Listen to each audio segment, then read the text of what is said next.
My daughter-in-law laughed, drink in hand, and said I looked like her maid, in my own backyard. I was wearing a blouse my late husband George had given me on our 30th anniversary. The same one I wore the night he proposed. My son, Jeremy, just stood there. He heard it, everyone did, but he kept talking to someone else like it hadn't happened. So I smiled, walked away quietly, and that night something inside me cracked just enough to let a little light in. I hadn't even wanted to attend the party. For months, Brooke, my daughter-in-law, had been making subtle comments. A side glance at my shoes. A tone change whenever I offered to help. Whispering to Jeremy like I was a burden they didn't quite know what to do with. But Jeremy had insisted, "It's just a casual backyard gathering, Mom. Come for an hour." So I did. I ironed my nicest blouse, tied my hair back, added a touch of blush to my cheeks. George used to say that blouse made me look like Grace wrapped in light. I wanted to feel like that again. Just for one evening. When I arrived, the backyard wasn't casual. There were string lights draped like something out of a bridal magazine, a catering team, women in heels holding cocktails like props. This wasn't a gathering, it was a showcase. A curated moment for Brooke's social media, no doubt. I had barely stepped into the yard before I heard her voice pierce through the noise. "Oh my God, doesn't June look just like Morella, our maid in Scottsdale?" Laughter, not a polite chuckle. The kind of rolling, contagious laughter that takes on a life of its own. That kind of cruelty spreads fast when it's disguised as a joke. I stood there holding a glass of wine someone had just handed me. My cheeks burned. I looked toward Jeremy. He was across the yard, standing next to a man in a golf visor. Our eyes met, then he looked away. That hurt more than the insult, more than the laughter. My own son pretending it didn't happen, pretending I didn't matter. I excused myself and walked to the guest bathroom, locked the door, and sat on the closed toilet lid, hands trembling, lipstick smudged. I looked in the mirror and I didn't even recognize myself. This wasn't grief. This was something else. A shift, small, quiet, but real. They had made their move. I just hadn't decided how I'd respond yet. I didn't cry on the drive home. I didn't even turn on the radio. Just silence, the kind that presses into your ears until you start hearing your own thoughts louder than the road. The streetlights flickered across my windshield like static. I gripped the steering wheel with both hands, blinking slow and steady. I had hosted birthday parties in that backyard, cooked Christmas dinners in that kitchen. George and I had painted the guest room together, laughing about the color being too close to mint toothpaste. That house held our history.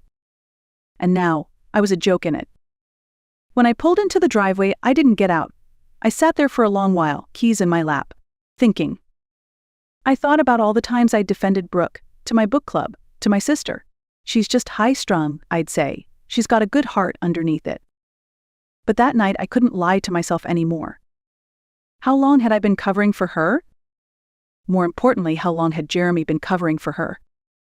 I wanted to believe he didn't see it, that he didn't notice the little jabs, the snide comments, the way she always interrupted me mid-sentence like I was an afterthought. But he saw it that night. He saw it, and he turned away. I went inside, poured myself a cup of black coffee, and stood barefoot in the kitchen staring at the fridge. A faded photo of Jeremy at 12 hung crooked, held up by one of George's old fishing magnets. He was smiling wide, cake on his nose. My chest ached. Around 8 a.m., the phone rang. It was Lena, our longtime housekeeper, and if I was being honest, the only one who still treated me like I mattered. "Can I stop by?" she asked. That was strange. Lena never asked. She just showed up. For 15 years, she had let herself in with a nod and a warm hello. Of course, I said. 20 minutes later, she was at my door. No apron, no casual chatter, just a small tote bag and a look in her eyes that told me something was coming. And that it wouldn't be small. Lena didn't sit down. She walked straight to the kitchen counter, opened her tote bag, and pulled out a folded manila envelope. Her hands moved with a kind of urgency I'd never seen in her before. "You need to see this," she said quietly. Inside the envelope was a stack of papers. Some were bank documents. Others looked like loan paperwork. But one page made my stomach drop. It was a second mortgage agreement. With my name on it. My signature. Except I hadn't signed it. "I found it in the bottom drawer of Jeremy's desk," Lena said. "He left it open last night. They were outside talking. I don't know why I looked, something felt wrong. I ran my fingers over the signature. It was close. Whoever forged it had practiced. But it wasn't mine. My mouth went dry. Why would he do this? I whispered, even though I already knew. Money. Always money. I think Brooke pushed him, Lena said. They've been arguing about renovations. She said something last week about how your mom won't be around forever. She paused, her voice thick. I wasn't going to tell you. But after what she said last night, I couldn't stay quiet. This wasn't just about social cruelty. They were planning financially. They weren't just waiting for me to die, they were trying to get ahead of it. Speed it up, in legal terms. I felt like I was underwater. I don't know what to do, I finally said, my voice breaking. Lena stepped closer, her tone low and firm. Yes, you do. You just don't want to be the kind of woman who does it. Her words landed hard. I blinked, trying to process them. She's already been that kind of woman to you, June. You just didn't want to believe it. It was the first time anyone had said it out loud. Lena had always been neutral, kind, steady, but now she looked like she was ready to set the house on fire if I asked her to. I picked up the papers and stared at them. They looked like a foreign language. Do you think George knew? I asked. Lena hesitated, then reached into her bag again. There's more, she said, pulling out a smaller envelope, worn at the edges, my name written across the front in George's handwriting. I found this behind one of the books in the den. I think it was meant for you. My hands trembled as I opened the envelope. Inside was a single sheet of lined paper. George's handwriting curled neatly across the page in ink I recognized instantly. It wasn't a letter. It was more like a journal entry. I worry Brooke's ambition is getting into Jeremy's bones, he had written. She's not cruel, she's calculated. And I think he's letting her turn him into someone he's not. I read the next line twice. June, if anything happens to me, promise me you'll watch her closely. Don't let charm make you blind. I pressed the page to my chest like a lifeline. George had seen it, long before I ever dared admit it. He had known. And now I had proof. Legal proof, emotional proof. I wasn't imagining this, I wasn't paranoid. They were trying to cut me out of my own life. That afternoon, I paced the living room, the papers still in my hand, George's note tucked under the coffee mug like a sacred relic. I couldn't shake his voice from my head. Don't let charm make you blind. He had warned me in the only way I would have accepted quietly, on paper. He knew I avoided confrontation. He knew I'd rather bend than break. And he had loved me anyway. But now it was time to stop bending. I walked down the hallway and opened the closet where we kept the lockbox. It still smelled faintly of old paper and lemon polish. The key was on the same ring with my church fob. I hadn't touched it since George's funeral. I flipped through the folders until I found the one marked trust will, and there it was clear as day. George had left everything to me. Full ownership of the house, control of the accounts, no clauses, no loopholes, no shared authority. Not even Jeremy's name appeared anywhere. He had protected me, thought of everything, and I had almost let them undo it all out of politeness. I sat down, spread the documents out on the coffee table, and looked at the truth. Jeremy hadn't been helping me manage anything. He'd been quietly shifting control, one signature at a time. And now that forged mortgage. It wasn't an accident. It was premeditated. The next morning, I dressed with intent. Not grief, not nostalgia, intent. Slacks, flat shoes. The navy blouse George used to say made me look like I ran the school board. I wanted to look like someone in control because I was. I showed up at their house just after noon unannounced. Brooke opened the door, wearing yoga pants and full makeup, clearly not expecting visitors. Oh, she said, forcing a smile, you should have called first, June. I need to speak with both of you, I said. My voice was calm, but it cut through the air like a blade. She blinked, taken aback, then called for Jeremy. They sat across from me at the kitchen island like two teenagers who'd just been caught sneaking out. I opened my bag, pulled out the stack of documents, and laid them out, one by one. This, I said, tapping the forged mortgage agreement, has my signature, except I never signed it. Jeremy's face went pale. Brooke folded her arms and leaned back. You're mistaken, she said too quickly. I looked directly at my son. Tell me I signed this, Jeremy. Look me in the eye, and tell me this is my handwriting. He opened his mouth. Nothing came out, just a shallow exhale. Then, how did you get that? He asked, barely above a whisper. Does it matter? I replied. You used my name to take out debt on a house you don't even own. I slid the deed forward. This house belongs to me. George made sure of that. Legally. Fully. Eh? Brooke scoffed. We've lived here for years. You think you can just toss us out over some paperwork? It's not just paperwork, I said, steadier than I felt. It's proof.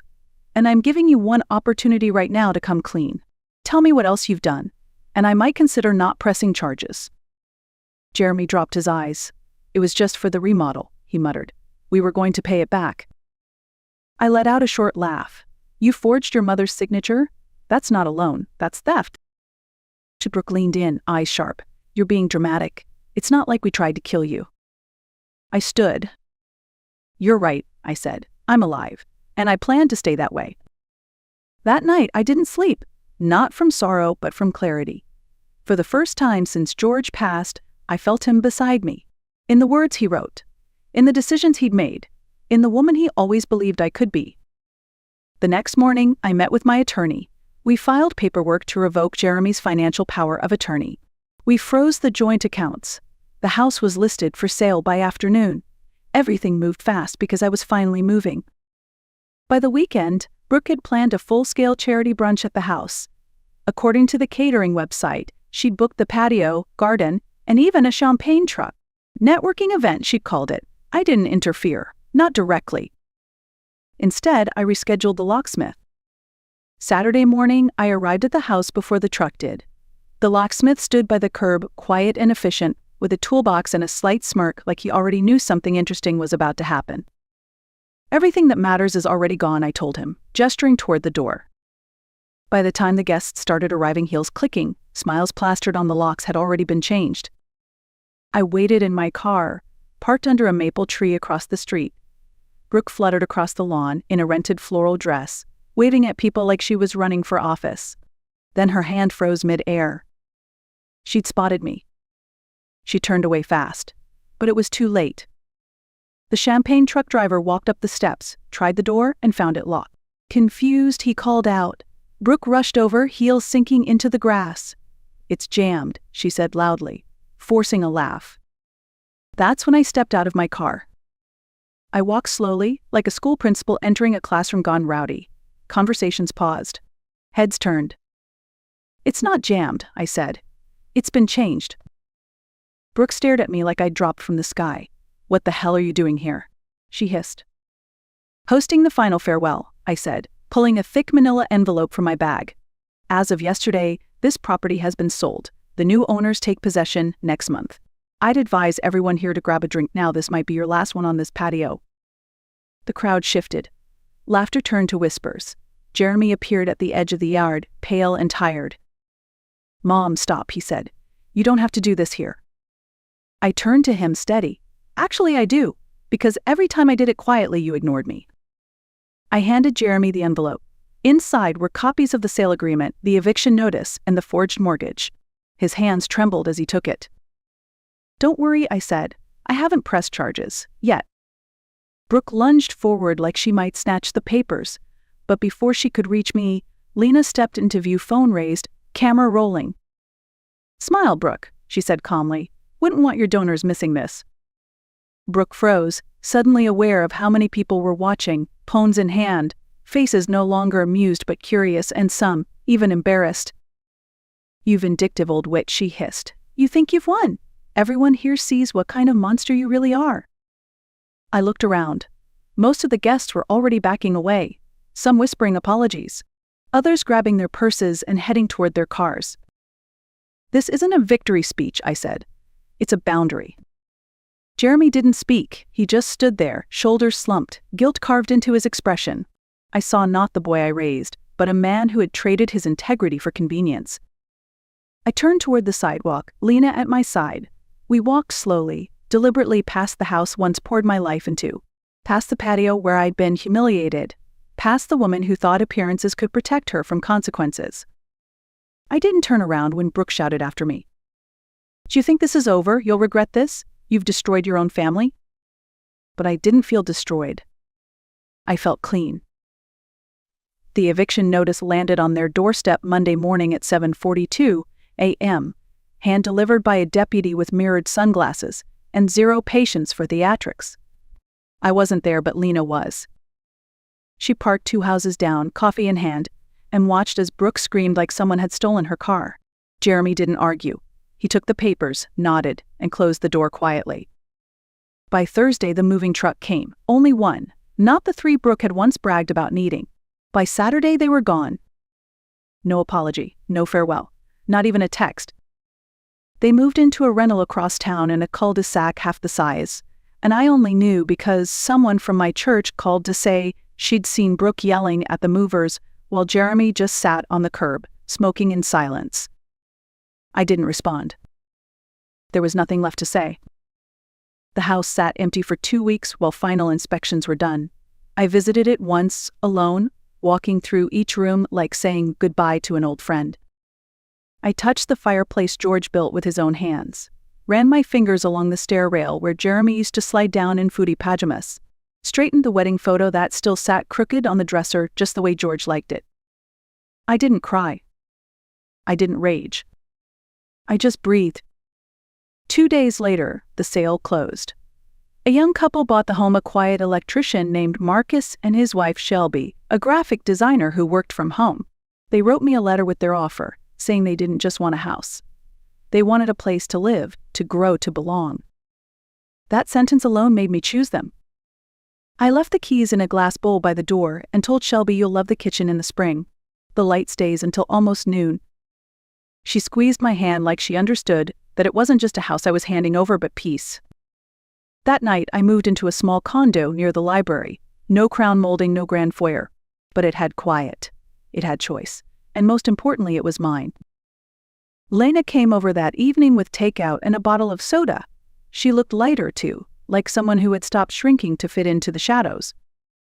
"You did it," she said, raising a plastic cup to mine. "You didn't just win, you freed yourself." I nodded, smiling softly. I didn't know how heavy it was until I let it go. Later, as we laughed over leftover tacos, I realized something else. We hadn't just survived them. We had become something stronger. Something whole. 2 weeks after the Fosters moved in, I did something I hadn't done in over a decade. I rearranged my bookshelves. Not because I had to, but because I finally had the energy to care about the order of things again. I was halfway through alphabetizing the fiction section when Lena showed up with a wide grin, a bottle of red wine, and a manila folder tucked under her arm. "We got something to show you," she said, stepping in like she owned the place. And honestly, at this point she kind of did. Inside the folder was a glossy business license, Elena's Home Harmony, cleaning and organizational services. "You went legit?" I asked, stunned. "Not just legit," she grinned. "I've got 5 regular clients, a girl I'm training, and 2 more referrals waiting in my inbox." I held the document, feeling the weight of it. "You used to say you'd never work for yourself, that you didn't know how." She nodded. "I didn't. Until I watched you burn down your old life and walk out with your head high. You reminded me I wasn't just someone in the background, I was the reason things worked." We toasted 2 women who had been overlooked for too long. "To dignity," she said. "To boundaries," I added. "To silence broken." That night, after the dishes were done and Lena had gone, I sat alone on my balcony. So no phone calls, no guilt, just wind, warm light, and the distant sound of someone's wind chimes. I didn't think about Brooke or Jeremy, not really. I thought about what it means to start over, not because you're vengeful, but because you finally remember who you are. And as I closed my notebook and turned off the light, I whispered into the quiet, "I'm home." And this time I meant every word.